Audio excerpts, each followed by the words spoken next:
ရှေ့ပေါ့နော်ရှေ့ရိုးမိတိုင်းနဲ့ထုံးရည်ကြီးနဲ့လောက်တာမယ်အခုကတော့မုံနောက်ကိုအလွယ်ကြီးပေါ့နော်ဒီဆန်မှုတ်ရဲ့နောက်ပြီးတော့ရင်topic ကတော့ပြီးတော့ပြင်မှုတ်တယ်ပေါ့နော်ဒီလိုမျိုးလေးတွေတွဲပြီးမုံနောက်ကိုလောက်ကြတယ်ပေါ့နော်နည်းနည်းခဲအောင်ညှို့ရတတ်တာပေါ့ဒါပေမဲ့အဲ့ဒီဟာထက်အခုဒီမူရင်းပေါ့နော်ရှေ့ဒီအတိုင်းလောက်တာတွေကတိုးပြီးစားတော့ကောင်းတယ်တိုးပြီးတော့ရတာအစားပေါ့အဲ့ဒါကြောင့်လို့ဒီဥစ္စာတော့မူရင်းဒီအတိုင်းလုပ်မယ်ဒီဥစ္စာကဆန်မှုတ်ဆန်စိမ့်မှုတ်က250တစ်ခွက်ဆန်စိမ့်မှုတ်တစ်ခွက်ဒီလိုခွက်ကန်ဒီလိုချိန်နဲ့ခွက်မရှိရင်လည်းရတယ်ဟိုဟာလိုက်မိုးစီခွက်နဲ့တုံးလို့ရတယ်မိုးစီခွက်ကတစ်ခွက်ဆိုရေ3ခွက်တုံးတော့နော်ရေ3ခွက်ရေရောအုံးလို့ကျမတို့ကဒါကတော့အရင်ကလူတွေကတော့ဒီထဲကိုကျိုးတဲ့ထဲကိုအုံးလို့မထည့်ဘူးဒီတိုင်းပဲထုံးရည်ကြီးနေကျိုးတယ်ဒီမှာကျပြီးဟိုကမုံနောက်ကြီးရတယ်အရသာလေးတက်အောင်စားလို့ကောင်းအောင်ဆိုတော့အုံးလို့ရည်လေးနည်းနည်းလေးထည့်မယ်ထည့်ပြီးအုံးလို့ရည်နဲ့ရေနဲ့အပါပေါ့ရေနဲ့အပါကို3ခွက်ပေါ့နော်250 3ခွက်ဒ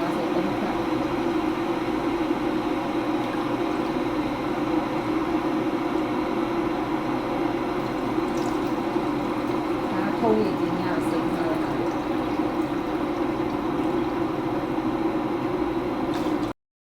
ဟိုပါပေါ့နော်3ခွက်ပေါ့နော်သူက250 3ခွက်ထည့်လိုက်တယ်ပြီးတော့ရင်ကြားဒါဆိုရင်မင်းစားစုံးနဲ့ပဲပေါ့နော်ချိန်လို့လည်းရတယ်ကျွန်တော်တို့ဒီစုံးလေးနဲ့ချိန်လိုက်မယ်3စုံးထည့်လိုက်3စုံး4စုံးထည့်လိုက်မယ်နော်ဒါကမင်းစားစုံးထည့်လို့ပေးတယ်ထမင်းစားစုံးနဲ့ဆိုတော့3စုံးလောက်ပေါ့ထည့်လိုက်လာပြီးရင်ဟိုဟာဒါလေးကိုအရင်ချောထားလိုက်ဒီဟိုဟာလေးတွေမုံနှစ်ကလေးရေနဲ့တမဝါပေါ့နာဒီဟိုဒါလေးအစီအစီလေးမကျန်အောင်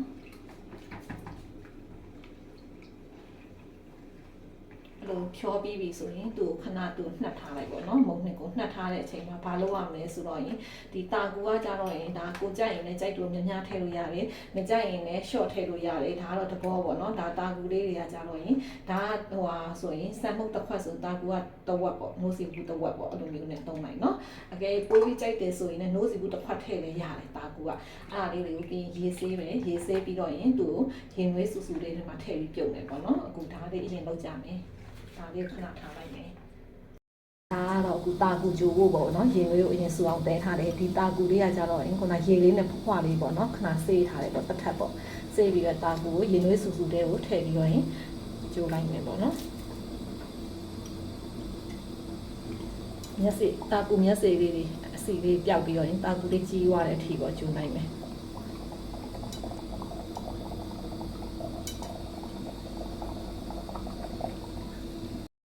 အခုဆိုရင်ပေါ့နော်ဒီတာကူလေးတွေကပွားလဲလာပြီနောက်ပြီးတော့ရင်ဒီတာကူမျက်စိလေးတွေကလည်းပျောက်သွားပြီဒါနည်းနည်းလေးတဝက်ကြော်လေးကျက်တဲ့အနေထားပေါ့ဒါဆိုရင်ကျက်မျက်စိကတော့ပျောက်နေပါပြီအဲဒီအနေထားဆိုရင်ဟိုဟာလုပ်မယ်ပေါ့နော်ရေစစ်လိုက်မယ်ပေါ့နော်စကားလေးကိုထည့်ပြီးတော့ခုနကတော့ဂျိုထားတဲ့တာကူလေးတွေကိုဒီလိုစကားလေးကိုထည့်ပြီးတော့ရေစင်အောင်စစ်လိုက်တာပေါ့နော်စစ်ပြီးရင်ဒီတာကူလေးအတွက်ကရပါပြီ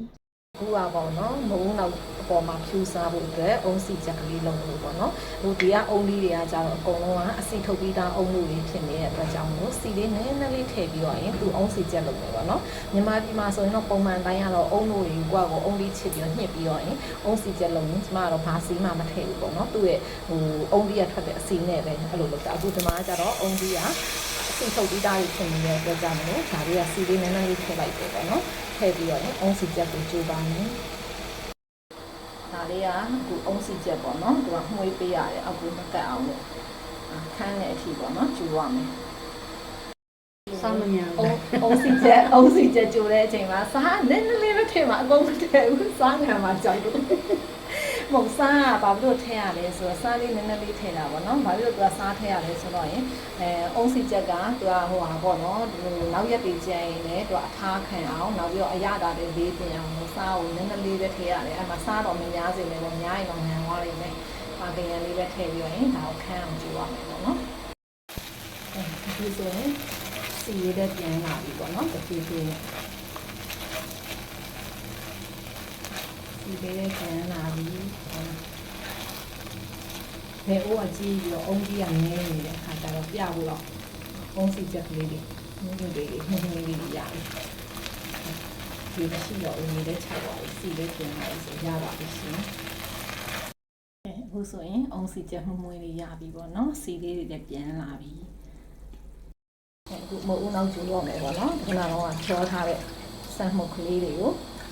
အိုးထဲထည့်မယ်အိုးထဲထည့်ပြီးတော့အဆက်လက်ပြတ်မှုပေးရတယ်အဆက်လက်ပြတ်မှုပေးရတယ်ဆိုတာသူကမှုပဲဒီတိုင်းထားလိုက်ရင်အောက်တွေအကုန်ကတ်ပေါ့အဲ့တော့သူကမကတ်အောင်ပေါ့နော်သူကတော့အမွေစရာပေါ့ဒါကတော့ဒီဥစ္စာလေးခိုးနေရလုပ်တဲ့ထမင်းနဲ့အလွယ်နီးထက်သူကပိုးပြီးတော့မဟုတ်ပိုးလွယ်တာမဟုတ်ဘူးပိုးမှုရတာပိုးနဲ့ထမင်းနဲ့ကကြအလွယ်နီးလုပ်တော့ရင်တိတ်မှုရအောင်ဟိုဒီမှာကြတော့ရတယ်အခုဆိုမုတ်သားလေးကလည်းနည်းနည်းပြစ်လာပြီတော့နော်ပြစ်လာတဲ့အနေထားဆိုရင်ဒီတာကူလေးတွေကိုထည့်မယ်တာကူလေးတွေကထည့်ပြီးတော့အဆက်မပြတ်မှုပေးမယ်ပေါ့နော်ဝါနာတူလေးတွေကဒီမှာရှိနေတဲ့အခါလေးကြားကြတော့တနေ့တနေ့ဘာစားမလဲဆိုပြီးအမြဲတွေးပြီးတော့တနေ့တနေ့အစားတောက်ကတော့အစားတောက်ကနောက်ပြီးတော့ဘာဖြစ်ဖြစ်တော့ပစ္စည်းတွေရတယ်အကုန်လုံးမြန်မာပြည်နဲ့မချားဘူးအကုန်ရှိနေတဲ့အခါကျတော့မသိရင်မြန်မာနိုင်ငံမှာအိမ်မှာလှုပ်ရှားနေတဲ့အတိုင်းပဲအကုန်လုံးကအဆင်ပြေနေအကုန်ရှိနေပြစ်လာပါပြီတစ်ဖြည်းဖြည်းနဲ့အခုဆိုရင်ပေါ့နော်ဒီလိုမှွေးလာတဲ့အခါမှာသူကရှေ့ဟိုလူကြီးတွေရဲ့စကပုံရှိရပေါ့နော်မုတ်ဦးနောက်မုတ်ကျွဲတယ်နောက်ပြီးတော့ရင်ဟိုမုတ်လုံဆောင်ခတ်ပေါ့နော်အဲ့ဒါတွေအားလုံးကတော့နေတစ်ခုတည်ပြီဆိုရင်အကုန်လုံးကတူတူပဲလုံးဝလာချင်းဒါပြင်လည်းသူကနည်းနည်းပါတဲ့ပစ္စည်းလေးတွေပေါ့နော်နည်းနည်းလေးကွဲလွဲတာပဲရှိတယ်အဲ့ဒါကိုဒီမှာကြိုတဲ့အချိန်မှာဒီမှာမှွေတဲ့အချိန်မှာ3ခါပြစ်3ခါကျဲသူမှွေးနေနေအဲ့လိုပြစ်လာအောင်ပြစ်လာပြီးရင်ခဏနေသူကပြန်ပြီးရင်ကျဲသွားတယ်ကျဲသွားအခုဆိုကျဲသွားပြီပေါ့နော်အဲ့လိုမျိုး3ခါပြစ်3ခါကျဲဆိုရင်သူကရတယ်အဲ့နောက်3ခါပဲကျဲပြီးတော့ရင်နောက်တစ်ချိန်ပြန်ပြီးပြစ်သွားပြီဆိုရင်ရပါပြီအဲ့ဒါဆိုရင်အခုဆိုရင်ပေါ့နော်ခုနကတော့ကျဲလိုက်ပြစ်လိုက်ကျဲလိုက်ပြစ်လိုက်အဲ့လို3ခါကျဲပြီး3ခါပြစ်လာခုနကတော့2ခါအခုဆိုရင်3ခါမြောက်ပေါ့3ခါမြောက်အခုဒီမှာဒါလေးဆိုရင်တစ်ဖြည်းဖြည်းနဲ့ပြန်ပြီးတော့ပြစ်လာပြီပေါ့ကျဲပြီးပြစ်လာပြီအဲ့လို3ခါပြန်ပြစ်ပြီးတော့ရင်ဒီဥစ္စာလုံးဝလုံးပြီးတော့ရင်မုတ်သားကတားတဲ့ကြာသွားမယ်မုတ်သားကကြီးလာမယ်အယောင်ကလည်းအကုန်လုံးလဲဟိုပြစ်သွားမယ်ဆိုရင်အဲဆိုရင်ဘန်းလေးကိုစီးတုတ်ထားတဲ့ဘန်းလေးကိုလောင်းထည့်လို့ရပြီပေါ့နော်ရပြီဆိုတော့ရင်ဘန်းကစီးတုတ်ပြီးသားပေါ့နော်ဘန်းကအစင်တစ်စီးတုတ်ပြီးသားဘန်းလေးကိုမုတ်ရည်လောင်းထည့်လိုက်မယ်ပေါ့နော်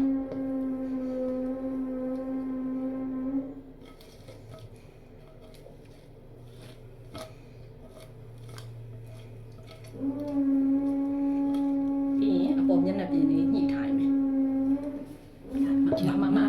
တတိတည်းရတယ်တတိအဲ့ဒါအခုဆိုရင်မျက်နှာပြင်လေးတွေညှိထားတာပေါ့နော်ညှိပြီးအေးခံထားပါမယ်အေးတာနဲ့သူ့ကိုလိုတဲ့ပုံစံလေးတွေလှီးမယ်လှီးပြီးတော့အပေါ်ကအုံးစီချက်ကလေးဖြူမယ်နောက်ပြီးတကြားလေးနည်းနည်းဖြူမယ်ဖြူပြီးတော့စားလို့ရပါပြီခဏနေအေးပြန်ပြီးတော့လာပါမယ်နော်အခုကျမဒီထဲမှာဆိုရင်တကြားကိုလည်း short ထည့်ထားတယ်ဘာဖြစ်လို့လဲဆိုတော့ကျမတို့ငငယ်တုန်းကစားလို့ပေါ့နော်ကျမတို့ငငယ်တုန်းကအခုကျမတို့မျိုးမှာအခုထိတယ်အဲ့လိုမျိုးရောင်းနေတယ်ဒီလိုမျိုးလေးတွေသူကအကျိုးပြီးပြီဆိုတာနဲ့ဖက်ရွက်ကလေးတွေငပြောဖက်ကလေးတွေကိုထည့်တယ်ငပြောဖက်ကလေးတွေထည့်ပြီးတော့ရင်ပြန်ငပြောဖက်ကလေးနဲ့ထုတ်တယ်ပေါ့နော်ထုတ်ပြီးတော့မှတထုပ်ကိုဝယ်သူရှေ့ရောက်ခါမှာဓားလေးတွေနဲ့လှီးတယ်ပြီးတော့အပေါ်ကအုံးစီချက်ကလေးဖြူတယ်ပြီးတော့တကြားလေးဖြူတယ်အဲ့လာလေးကိုမှကျမတို့ကနေဒုတ်ကလေးနဲ့ထိုးစားတာပေါ့နော်အဲ့လာလေးကပိုးစားကောင်းတယ်အားကြောင့်မလို့အခု S time တိုင်းပဲပေါ့နော်အခုကလည်းလောက်တာအဲ့တော့ဒီဥစ္စာ A1 လှီးမယ်လှီးပြီးတော့ရင်အပေါ်ကနေပြီးတော့ရင်ဟိုအုံးစီချက်ပေါ့ဖြူပြီးတော့ရင်တကြားလေးဖြူပြီးတော့ရင်ပြန်လာပါမယ်ပေါ်ကနေပြီးတော့အုံးစီချက်ကလေးလိုက်ဖြူမယ်ဖြူပြီးတော့ရင်အဲ့မှာပေါ့တကြားလေးလိုက်ဖြူမယ်ပေါ့နော်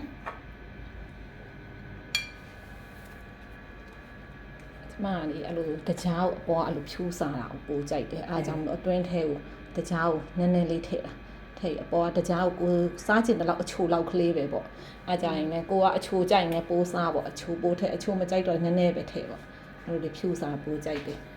ပိုးဆိုရပါပြီနောက်လေး